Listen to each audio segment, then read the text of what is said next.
د 400 اتمانزو رزړو ترمنځ دوه پلین کوچو جنګېدو وروسته 2 تنه مړه شوي او 3 تنه سخت جوبل شوي دي.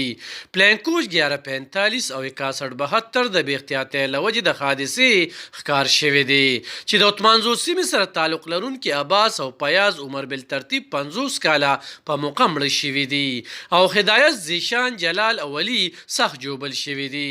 جوبل شوي تنان 400 ډیچکو هسپتال ته رسولي شوي چېرته چې ډاکټر د شتون له وجې دغه جوبل شوي تنان پېښور الارج ته ریفر شوي چې حالت یې مزید سخت ښودل کیږي.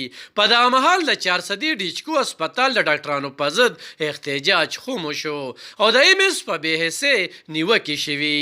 د ذکر وړ ده چې اتمانزو بایپاس باندې دا سړومبنۍ پیښه نه ده. د دې نه مخکې خو یو شمېر پیښې شوي چې دغلته د سړک د سیفټي هیڅ قسمه انتظام نه دی شوي او چوکونه غیر محفوظه دي. علاب خان شیرپو، خیبر نیوز، اتمانزه 400.